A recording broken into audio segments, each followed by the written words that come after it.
آپ کو اس پر عمل سے فرمائیں تاکہ کسی ہدایت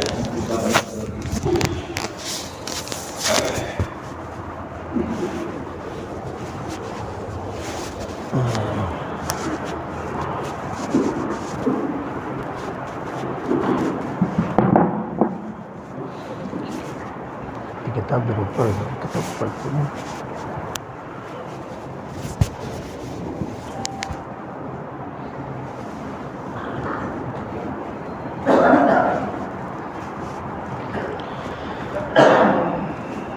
السلام علیکم ورحمۃ اللہ وبرکاتہ. الحمد للہ رب العالمین والصلاة والسلام على سید الانبیاء والمرسلین محمد وآلہ واصحابہ واہل بیتہ اجمعین ومن تبعهم بإحسان إلى يوم الدين وعلى كل من دعا بدعوته واستنى بسنته واهتدى بهديه إلى يوم الدين. أما بعد، فأعوذ بالله من الشيطان الرجيم. بسم الله الرحمن الرحيم. إنما يخشى الله من عباده العلماء. وقال النبي صلى الله عليه وسلم: من صلى خلف عالم تقي كأنما صلى خلف نبي، أو كما قال عليه الصلاة والسلام: اللهم أيدنا بتأييدك، اللهم أيدنا بتأييدك، اللهم أيدنا بتأييدك یا رب العالمین. محترم معزز قابل قدر مکرم معزز مبجل حضرات علماء کرام، اس وقت میں ہم لوگ ہم سب کا جائزہ لیں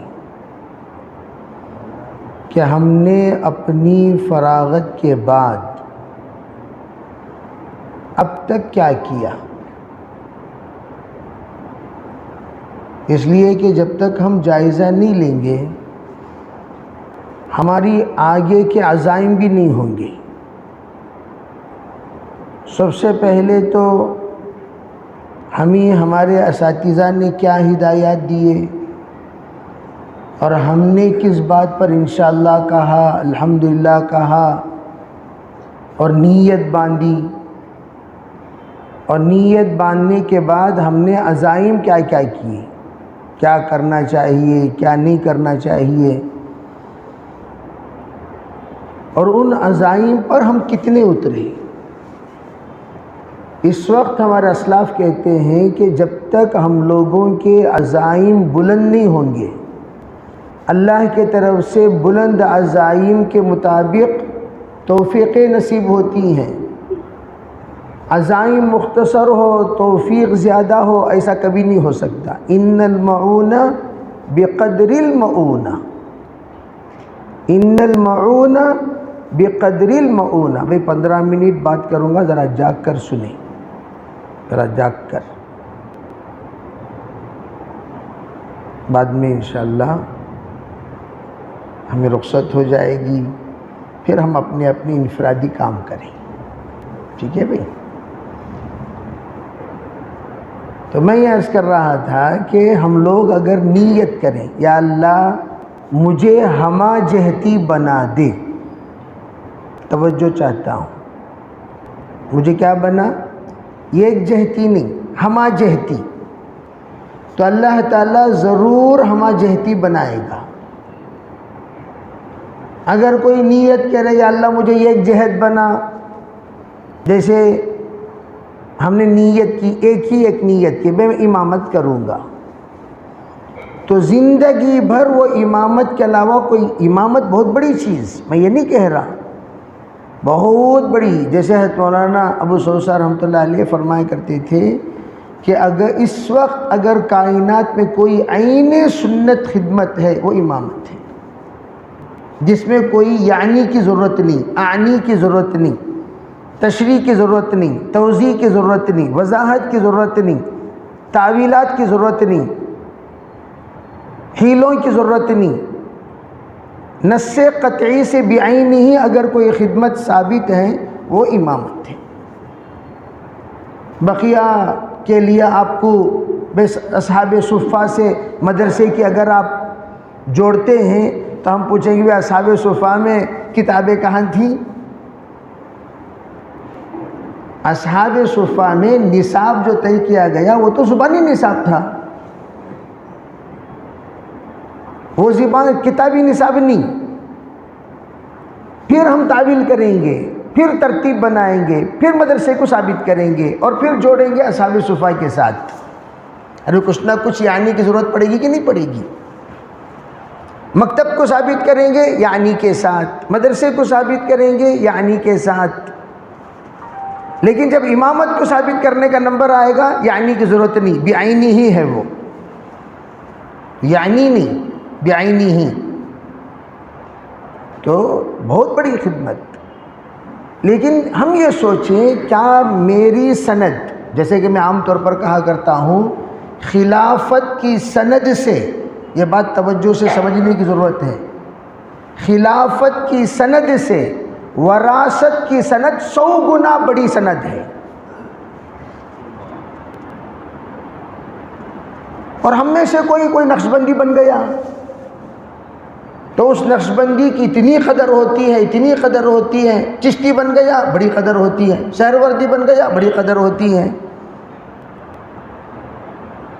تو ہم پوچھتے ہیں کہ بھئی آپ قاسمی ہیں، آپ کی قدر کیوں نہیں؟ آپ مظاہری ہیں، آپ کی قدر کیوں نہیں؟ بھئی ہونا چاہیے نہیں ہونا چاہیے؟ کیا یہ سند نہیں ہے؟ وہ سند ظنی ہے اور یہ سند قطعی ہے۔ توجہ سے سمجھیں اس بات کو، یہ جو ہماری جو سند ہے یہ سند قطعی ہے اور وہ سند ظنی۔ کوئی بھی آ کر اپنے آپ کو خلیفہ بول رہا ہے اور ہم تسلیم کر رہے ہیں، بہت اچھی بات ہے، بے خلیفہ کبھی جھوٹ نہیں بولتے۔ ہم بھی اس کو بڑی قدردانی سے دیکھتے ہیں، لیکن میں ہمیشہ کہا کرتا ہوں 4 درجے ہیں، ایک ہے باپ کا، ایک ہے استاذ کا، ایک ہے شیخ کا اور ایک ہے امیر کا۔ ان چاروں درجات میں کس کا ادب کرنا فرض ہے؟ کس کا ادب کرنا فرض ہے؟ باپ کا۔ سب سے زیادہ بے ادبی ہم اسی کی کرتے ہیں۔ کیا ہے؟ سب سے زیادہ بے ادبی کسی کرتے ہیں؟ چھپ کے بیٹھے جی تم نہ معلوم نہیں۔ سب سے زیادہ یہ کہتے ہیں علم التمیز۔ علماء اور عوام میں فرق کیا؟ عوام کے اندر علم التمیز نہیں ہے، لیکن ہمارے اندر تو علم التمیز ہے۔ اور سب سے زیادہ اس لیے کہ رضا الوالد، رضا الرب فی رضا الوالد۔ باپ ناراض تو اللہ ناراض، باپ راضی تو اللہ راضی۔ سب سے زیادہ بے ادبی ہم باپ کی کرتے ہیں۔ کہ میں طلباء کا اس درمیان جو مذاکرہ کرتا ہوں وہی دوہرا دے رہا ہوں تاکہ ہمارے اندر تجدید ہو جائے بس۔ اور یہ چیز اس کا زیادہ ہمارے تصورات میں بھی یہ باتیں نہیں گزرتی کہ ہم کتنی بڑی غلطی کر رہے ہیں اور کتنا نص سے قطعی کے خلاف کر رہے ہیں، ہم اس کے بارے میں فکر۔ اور اس کے بعد کس کا درجہ؟ استاذ کا۔ اور شیخ آ گیا تو استاذ کو کوئی دیکھتا بھی نہیں۔ شیخ شیخ شیخ۔ استاد آ گیا تو باپ کو نہیں دیکھتا، شیخ آ گیا تو استاد کو نہیں دیکھتا، کونے میں استاد سے مصافحہ بھی نہیں کرتا۔ تیرے علمی برکات سلب ہو جائیں گے استاذ کی بے ادبی سے، طے شدہ بات۔ استاذ کی بے ادبی کرو گے علمی برکات سلب ہو جائیں گے، سلسلے علم نہیں چلے گا۔ جتنے اساتذہ کا ادب، علماء نے عجیب بات کہی، جس استاذ کی جتنا ادب کرتے رہو گے اس علم کا فیض عام ہوتا چلا جائے گا۔ اس لیے اساتذہ کا ادب واجب کا درجہ رکھتا ہے۔ تو جب واجب کا درجہ رکھتا ہے، جیسے کہ علی رضی اللہ تعالیٰ عنہ مشہور قول، من علمنی حرفا، سکھا دے ایک حرف مجھے، میں اس کا غلام، اسے اختیار ہے غلامی میں رکھ لے یا آزاد کر دے، تو قطعی ہے۔ اب یہ دونوں دوسرا درجہ۔ اب رہی بات شیخ کا درجہ تیسرا سنت ہے، سنت مؤکدہ آپ کہہ سکتے ہیں، ٹھیک ہے، سنت مؤکدہ۔ اب شیخ کا ادب کتنا ادب کرے؟ ادب طریقت میں ہے، شریعت میں نہیں۔ صاف رشید احمد صاحب گنگوئی علیہ الرحمہ نے حاجی امداد اللہ صاحب مہاجر مکی سما کے قائل تھے، وہ ایک لمبی تفصیلات ہیں، تو کہہ دیا حضرت ہم نے طریقت میں آپ سے بیعت کی ہے، شریعت میں نہیں۔ شریعت کے خلاف کوئی حرکت کریں گے تو ہم ضرور ٹوکیں گے۔ حاجی صاحب رحمۃ اللہ علیہ نے 10 تفردات کو حضرت حاجی امداد اللہ صاحب مہاجر مکی نے حضرت رشید احمد صاحب گنگوئی، حضرت قاسم صاحب نانوتوی کے کہنے پر ترک کر دیا، یہ چھوڑ دیا، یہ چھوڑ دیا، یہ چھوڑ دیا، اور اس کے بعد سے پوچھ کر مولانا یہ کر سکتے ہیں، حضرت یہ کر سکتے ہیں؟ علم میں آپ ہمارے تابع ہیں، طریقت میں ہم آپ کے تابع ہیں، شریعت میں نہیں، شریعت میں آپ ہمارے تابع ہیں۔ کوئی بھی شیخ ہو اگر شریعت کے خلاف کرے گا تو اسے علماء کی ذمہ داری ہے اسے اس کی اصلاح کرنا۔ بھی تم طریقت میں ہو تو طریقت تو شریعت کا ایک حصہ ہے، طریقت شریعت میں داخل ہے، طریقت شریعت میں داخل ہے، اور ہم خاموش رہتے ہیں۔ ہمارے شیخ بولے، تمہارے شیخ جو بولے گے تم کرو گے؟ کیا بولے تمہارا شیخ؟ نماز چھوڑ کو ذکر کرو بولے، تہجد پڑھو کو فجر پڑھو، فجر چھوڑو بولے۔ یہ کون سے شیخ ہے بھائی جو تہجد پڑھا رہا ہے فجر کی ترغیب نہیں دے رہا ہے؟ تو ایسا تو شیخ نہیں ہوا کرتے۔ اسی لیے حضرت شیخ الحدیث زکریا صاحب رحمۃ اللہ علیہ فرمایا کرتے تھے، ارے بھائی نادانوں کو شیخ مت بنایا کرو ورنہ تم بھی نادان ہو جاؤ گے۔ نادانوں کو شیخ بنائیں گے تم بھی نادان ہو جاؤ گے۔ علم التمیز والے کو شیخ بناؤ تو وہ کیا کرے گا؟ وہ دونوں کی رہبری کرے گا، علم کے اعتبار سے بھی، عمل کے اعتبار سے بھی، طریقت کے اعتبار سے بھی، تربیت کے اعتبار سے بھی، معرفت کے اعتبار سے بھی، یہاں عرف اور ہر طرح کے شریعت کے احکام کے اعتبار سے بھی، سب کے اعتبار سے بھی آپ کی رہبری کرتا چلے گا۔ علم کے اعتبار سے بھی رہبری کرے گا، عمل کے اعتبار سے بھی رہبری کرے گا۔ تو اس لیے میں عرض کرنا چاہتا ہوں، ہم لوگ اس وقت میں امت کے رہبر، میں ہمیشہ کہا کرتا ہوں بھئی جو مسجد میں جو امام ہے وہ مسجد کا پیر بھی وہی، امیر بھی وہی، قاضی بھی وہی، مفتی بھی وہی، شیخ بھی وہی، سب کچھ وہی، اس لیے کہ عوام آپ کے علاوہ کسی کو نہیں جانتے۔ ان کے یہاں سب سے زیادہ قابل عظمت شخصیت آپ ہیں، قابل قدر شخصیت آپ ہیں، قابل احترام شخصیت آپ ہیں۔ وہ چاہے آپ کا استاذ آ جائے وہ پوچھیں گے آپ ہی سے، حضرت کیا کرنا، حضرت کیا کرنا، حضرت کیا کرنا، حضرت بچہ پیدا نام کیا رکھنا، حضرت جنازہ، ہر چیز میں آپ ہم سے متعلق ہے کہ نہیں ہے؟ اگر تھوڑی سی بھی رہبری ہماری غلط ہو گئی، من سن سنتا سیئتا فعلیہ وزرها ووزر من عمل بها۔ دھیرے دھیرے مسجد کے ماحول کو مسنون ماحول بنانا چل رہا ہے، انا وجدنا علیہ آباءنا کذالک یفعلون۔ پھر تم کیا خاک کے سند لے کے آئے بھائی؟ کیا خاک کے سند لے کے آئے؟ انا وجدنا علیہ آباءنا کذالک یفعلون ہے، نہیں وہ 25 سال سے چل رہا ہے، 30 سال سے چل رہا ہے، میں کچھ نہیں کر سکتا۔ کیوں نہیں کر سکتے؟ ذہن سازی نہیں کر سکتے؟ مثبت انداز میں بیان نہیں کر سکتے. ہمارا ارادہ ہی نہیں ہوتا. جیسا لوگ بہہ رہے ہیں ویسا ہم بھی بہتے جاتے ہیں، جس کی وجہ سے آج تک ہمارے مساجد کے رنگیں نہیں بدلی. رنگ محراب کا ٹیوب لائٹ نہیں بدلا. 25 سال پہلے جب آپ گئے ہرا ٹیوب لائٹ تھا، وہ ہرا سفید ہوا کیا؟ ہوا نہیں ہوا. پھر کیا ہم لوگ کر رہے ہیں بھائی بتاؤ؟ کیا کرنا؟ سب سے پہلے 3 کام کرنا. میں یہ کہنا چاہتا ہوں پہلے نیت کریں، انشاءاللہ ہم انقلاب لائیں گے. کیا بھائی نیت کرے تو اللہ کی مدد آتی، سو چپکتی بھی نہیں آتی، یوں ہی نہیں آتی. تھوڑی سی تو نیت کرنا بھائی انشاءاللہ ہم لوگ انقلاب لائیں گے. اللہ ضرور کل آنے والی نسل آپ کو یاد کرے گی، فلاں امام صاحب تھے کیا کام کر کے گئے. بھائی جانا تو سب کو ہے، بھائی سب کو جانا ہے. کتنے نوجوان علماء چلے گئے، ہمارے دوست احباب گئے کہ نہیں گئے؟ لیکن کچھ کر کے گئے کہ نہیں گئے؟ جو کر کے گئے آج بھی امت یاد رکھ رہی ہے. جو نہیں کر کے لوگ کیا کہتے ہیں؟ انہوں کا اپنے جیب کی وجہ سے ہے. حالانکہ جیب میں کیا بھی آپ کو پڑ رہا نہیں، مفت کی بدنامی. سب سے پہلی بات ہم دعا کریں. القلوب بین اصبع الرحمن یقلبها کیف یشاء. خوب دعا. ہم دعا نہ پڑھیں، دعا پڑھنا نہیں ہے، دعا مانگیں. دعا مانگیں 2 رکعت. یا اللہ یہ مسجد کی ذمہ داری میری ذمہ داری ہے.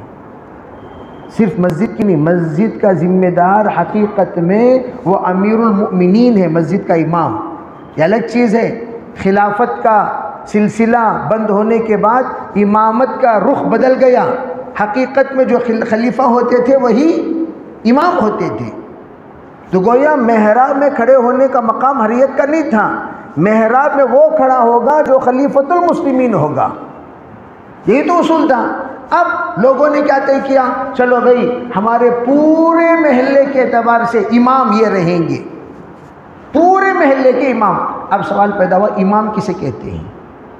امام کہتے ہیں رہبر کو، رہنما کو، پیشوا کو، دلیل کو، حجت کو، اسے امام کہتے ہیں. اگر خدا نخواستہ کل کا میں اکثر دیکھتا ہوں ایک مسئلہ ہم نے بتایا کہ نہیں ہمارے حضرت بولے نہیں نا، ہمارے حضرت وہ کتاب نہیں پڑھی کیا بھائی؟ نہیں بھائی آپ کی حضرت ضرور پڑھے. پھر کہیں کو نہیں بول رہے. جیسے مثال کے طور پر محراب میں اذان ہو رہی ہے، محراب میں اذان ہو رہی، مؤذن آ کر کھڑا ہو کر محراب میں اذان دے رہا ہے.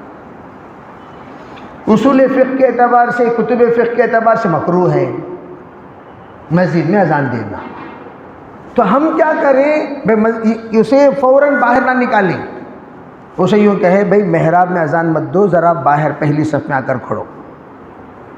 یہاں سے آیا دوسری صف کو جاؤ، پھر تیسری صف کو جاؤ، گیا کہ حضرت ایسا پیچھے نہیں بھائی محراب میں اذان دینا نہیں، مکروہ ہے، کتابوں میں لکھا ہے. آپ امیڈیٹ نہیں، جو آپ کی بات وہ لوگ لینا شروع کریں گے.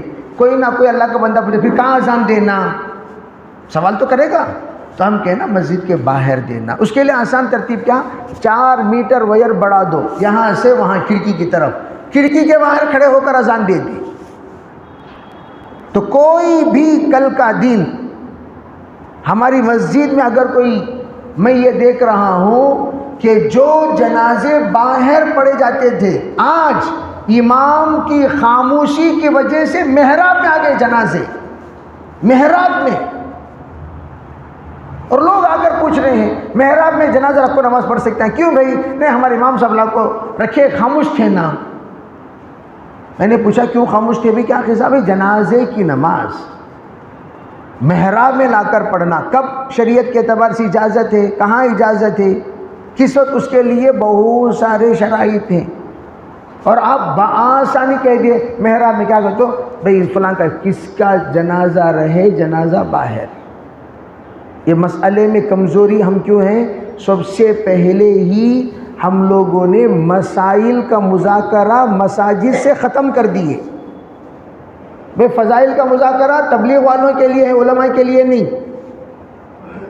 یہ بات سمجھو اچھی طرح. بھئی ہم فضائل والے ہیں، ہم فضائل والے تبلیغ دعوت و تبلیغ کی جماعت، یہ فضائل کی جماعت، علماء کی جماعت ہی نہیں. اور ان کے ساتھ ہم بھی فضائل والے بن گئے. بھئی مسائل علماء نہیں بولیں گے، کہ مسائل بولنے سے مسائل کھڑے ہوتے ہیں. کھڑے ہونے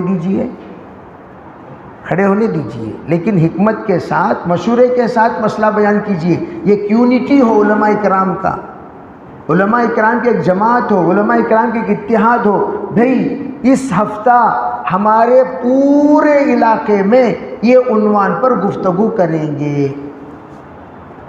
بس آپ نے عنوان طے کر دیا. ہر جمعے میں جہاں بھی جائیں گے تمام خطبہ ایک ہی عنوان، مثبت پہلو پر، منفی پہلو پر نہیں، مثبت پہلو پر.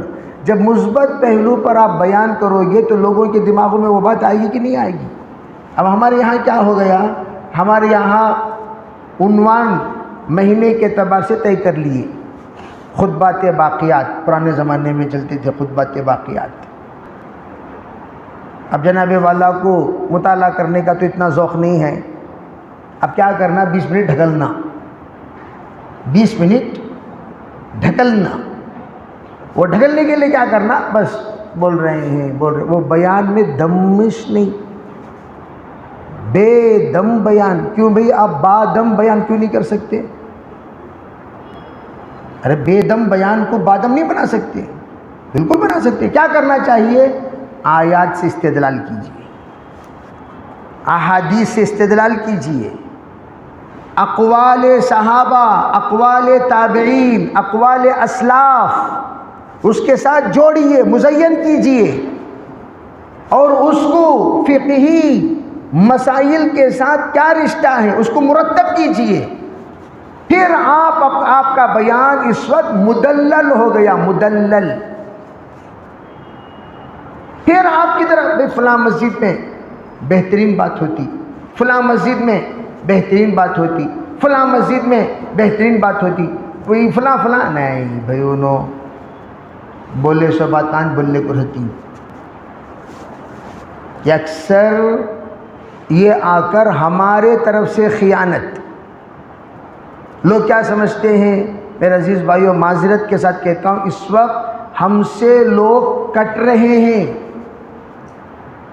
ہم سے لوگ کٹ رہے. کوئی بھی آ کر ہم سے جڑ نہیں رہا ہے. کیوں نہیں جڑ رہا ہے؟ اس لیے کہ وہ دیکھ رہا ہے یہ آ کر پالیسی سے گفتگو کرتے ہیں، اور جو پالیسی سے گفتگو کرتا ہے وہ حق بات کہہ نہیں سکتا، گول گول بات کہے گا، جس کی وجہ سے اس وقت 90% لوگوں کے درمیان لیس عام ہوتا چلا گیا ایسے علماء کرام کے فتوے سے. میں پوچھتا ہوں لیس کی اجازت دینے کی اجازت تم نہ کون دیے بھائی؟ لیس کا گھر جائز ہے، اس کی اجازت آپ کو دیے کون؟ سب لوگ لیس بھاڑا دے رہے ہیں کیا؟ ہاں دے رہے ہیں. کتنا دے رہے ہیں؟ 200 روپے. جائز ہے جی. کیسا بھاڑا دے رہے ہیں کیا؟ جی ہاں دے رہے ہیں. کتنا دے رہے ہیں؟ 500 روپے. جائز ہے جی. کیسا جائز ہے؟ تو کون مجتہد ہے؟ تو فتویٰ دیا نا، تجھے کون دینے کی اجازت دی ہے؟ تو کون ہے بھائی؟ کون ہے فتویٰ دینے والا؟ پوچھنا چاہیے نہیں پوچھنا چاہیے؟ کوئی بھی فتویٰ دے رہا ہے کیسا دے رہا ہے؟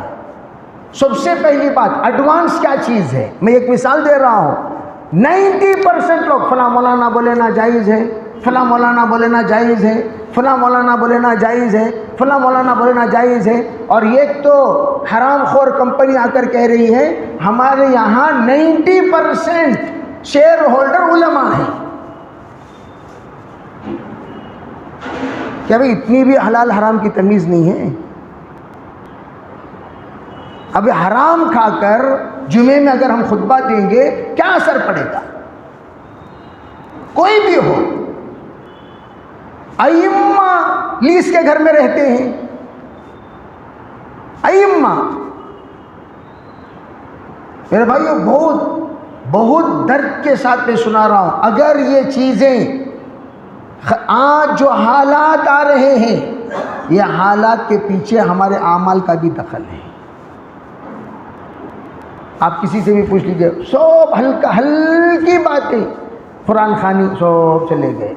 ایک گئے بھی قرآن خوانی کو گئی نا, اسے بلا کو بولنا نہیں درا میاں قرآن خوانی کئی کو قرآن خوانی کیا قرآن خوانی نہیں, ہمارے نو مر گئے, ٹھیک ہے مر گئے, ٹھیک ہے مر گئے, بھائی مر گئے تو سب سے پہلے تو قرآن پڑھنا جانتا, تو جانتا تو بے لوگا بیٹھ کو قرآن خوانی کرو بھائی.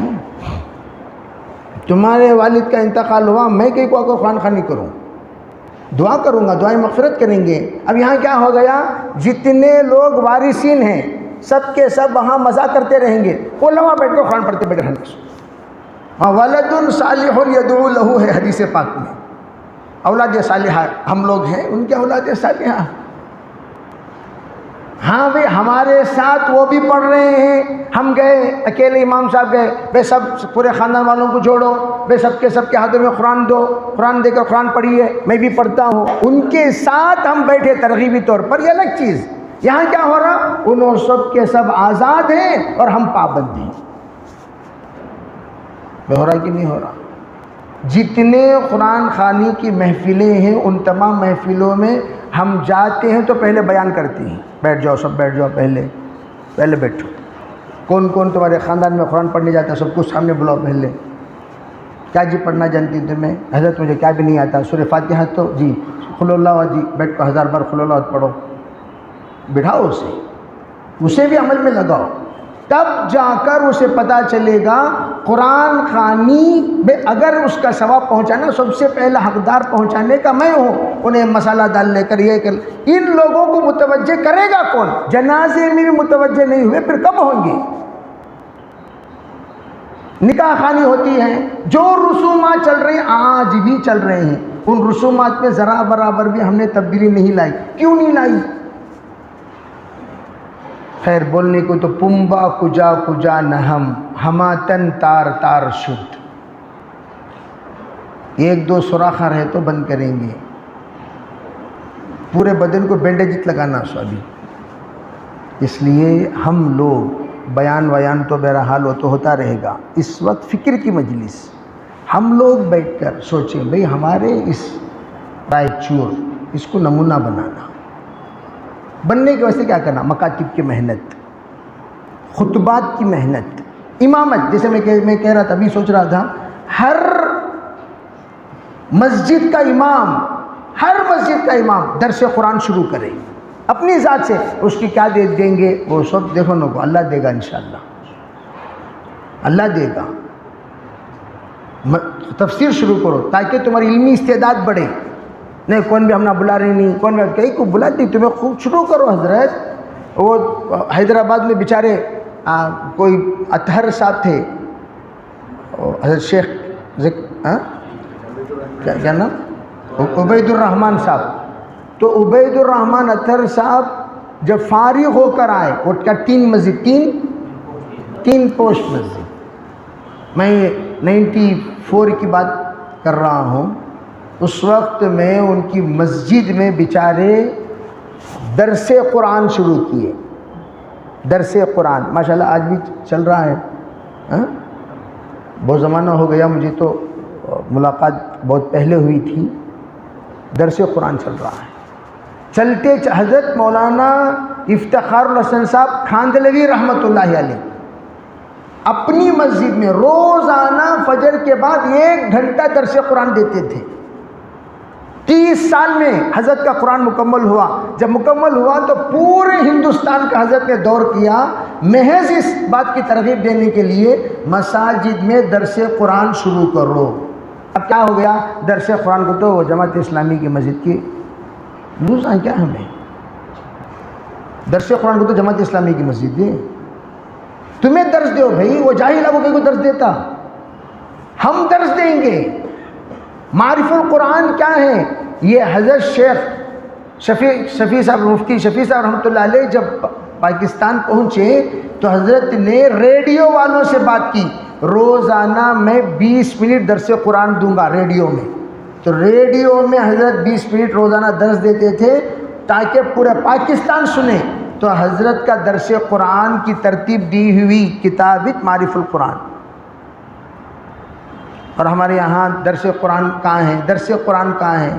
اللہ ماشاءاللہ کوئی کرتے ہیں تو کرتے ہیں, عموماً ہمارے پاس درس قرآن نہیں ہے. تو نیت کریں گے انشاءاللہ.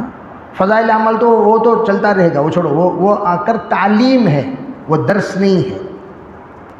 تعلیم ہے، وہ درس نہیں ہے. فضائل عمل بعض لوگ فضائل عمل ہے نا، یہ سب اپنے دامن چھڑانے کے لیے بے مطالعہ کرنا. درس قرآن کو تو ایک آیت کو کیا کرنا پڑے گا؟ مطالعہ کرنا پڑے گا، پھر پڑھنا پڑے گا، محنت کرنی ہوگی. انشاءاللہ آپ ایک آیت 10 منٹ سے درس قرآن شروع کرو، آپ خود دیکھو گے آپ کے علم میں اضافہ ہو رہا ہے، آپ کا بیان کا رخ بدل جائے گا، آپ کے بولنے کا انداز بدل جائے گا. درس قرآن اور عصر کے بعد درس حدیث، کوئی بھی درس حدیث، کوئی بھی کتاب درس حدیث.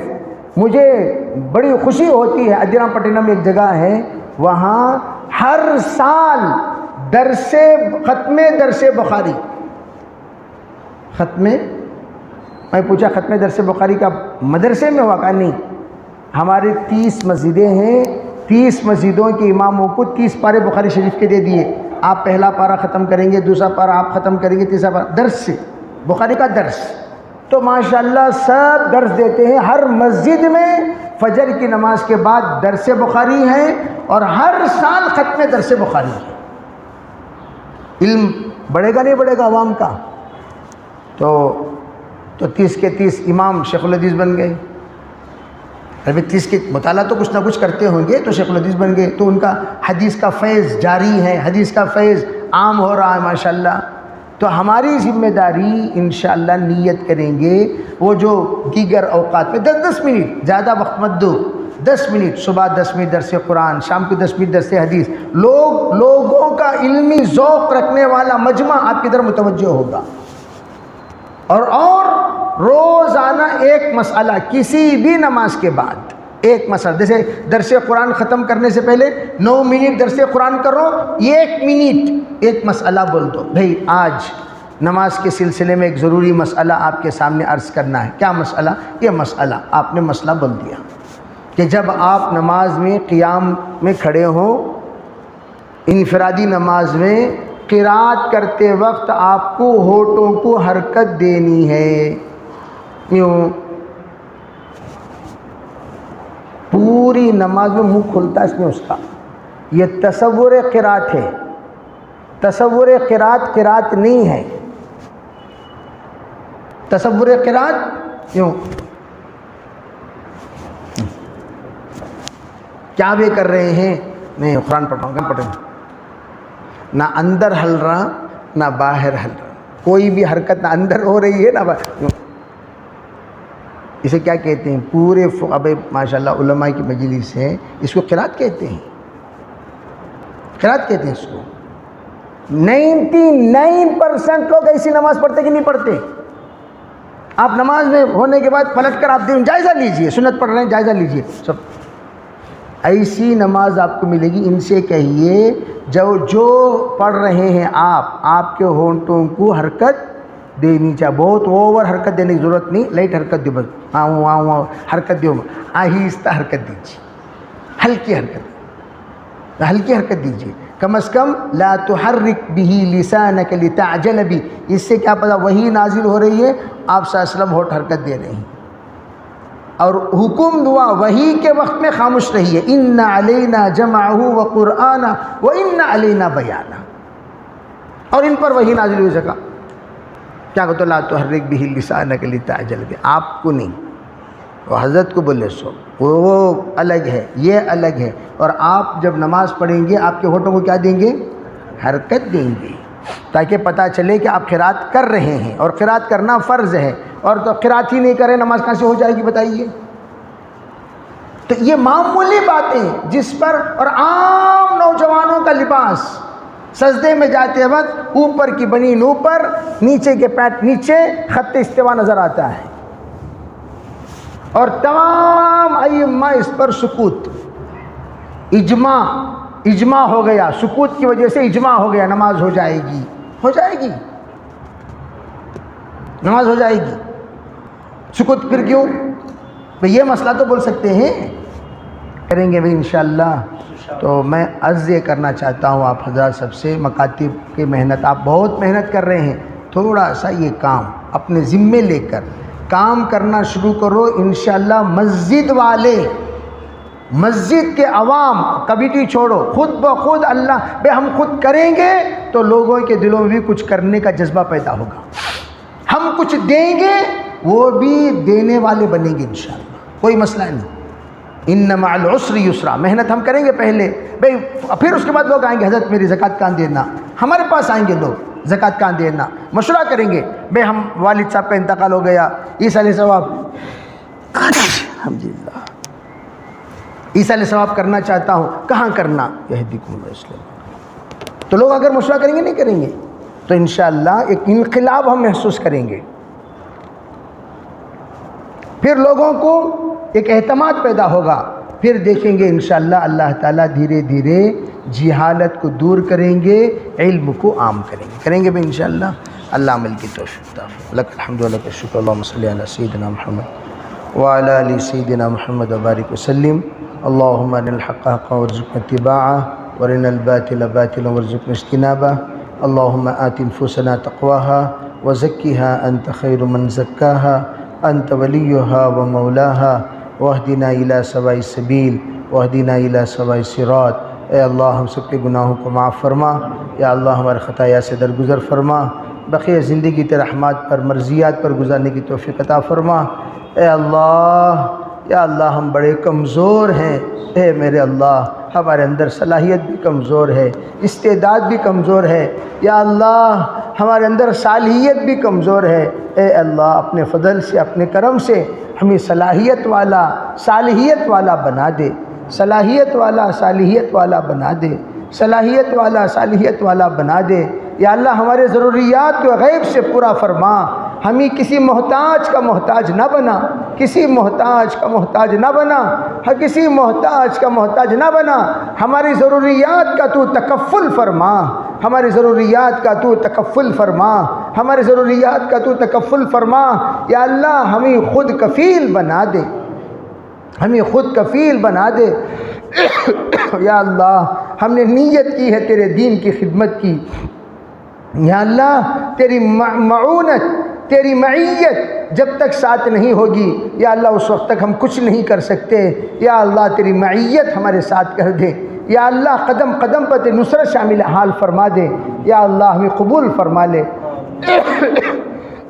جیسے تو نے ہمارے اسلاف کو قبول کیا، اکابر کو قبول کیا، چھوٹے چھوٹے گاؤں میں رہ کر عالمی انقلابی محنت کرتے ہوئے دنیا سے رخصت ہو گئے۔ یا اللہ ویسی محنت ہم سے بھی کرا دے، ہماری استعداد کے برابر ہم سے خدمت لے لے، ہماری استعداد کے برابر ہم سے خدمت لے لے۔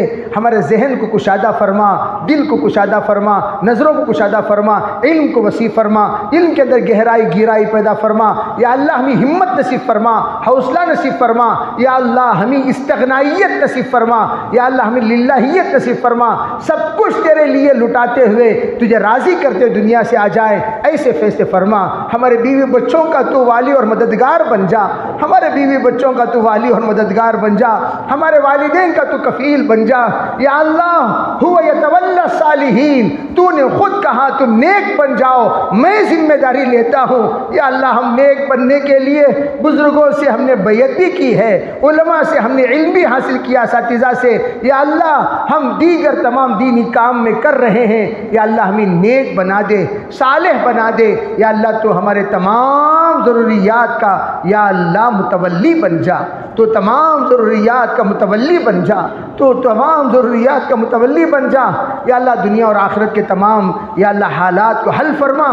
یا اللہ ہمارے علماء بڑے معصوم ہیں، بہت کم مختصر تنخواہ میں یا اللہ اپنا جینا جی رہے ہیں۔ یا اللہ یہ مختصر تنخواہ بہت بابرکت تنخواہ ہے، یا اللہ ان کی قناعت ان کی ولایت کی علت ہے، یا اللہ ان کی قناعت ان کی ولایت کا سبب ہے، ان کی قناعت ان کی ولایت کی دلیل ہے۔ یا اللہ اسی بات کو مد نظر رکھ کر میرے اللہ اپنے شائن شان ان کو بدلہ نصیب فرما، اپنے شائن شان ان کو بدلہ نصیب فرما، اپنے شائن شان ان کو بدلہ نصیب فرما۔ یرزق من یشاء بغیر حساب کی فہرست میں یا اللہ ہمیں بھی شامل فرما۔ یا اللہ ہمیں بھی شامل فرما، ہمیں بھی شامل فرما یا اللہ، اپنے آپ کو ذلیل کرنے سے، اپنے آپ کو چھوٹا بنانے سے کسی اور کے سامنے ہمیں بچا لے۔ جو ہاتھ ہم تیرے سامنے اٹھاتے ہیں وہ ہاتھ تو کسی اور کے سامنے اٹھنے والا نہ بنا، جو پیشانی ہم تیرے سامنے جھکاتے ہیں اس پیشانی کسی اور کے سامنے جھکانے والا نہ بنا۔ اے اللہ تو ہمارا کفیل بن جا، تو ہمارا متولی بن جا۔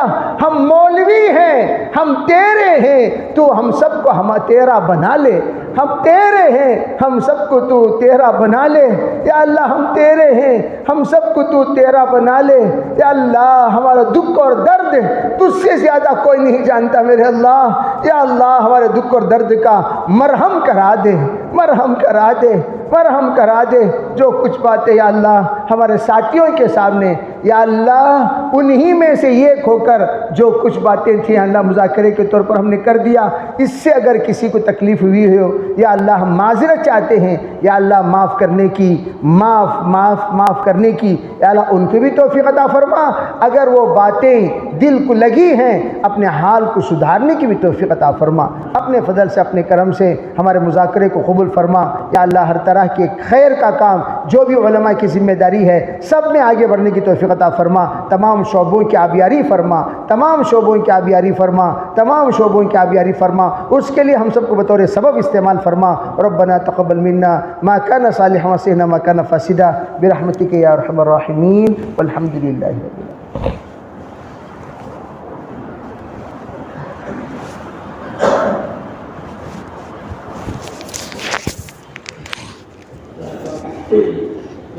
قبول فرمائے ہماری اس مجلس کو، اور اسی طریقے سے اللہ تعالیٰ حضرت مفتی صاحب کو آپ کی عمر میں، آپ کے علم میں خوب برکت عطا فرمائے، اور اسی طریقے سے جتنے بھی علماء کرام تشریف لائے ہیں اللہ تعالیٰ سب کے آنے کو قبول فرمائے۔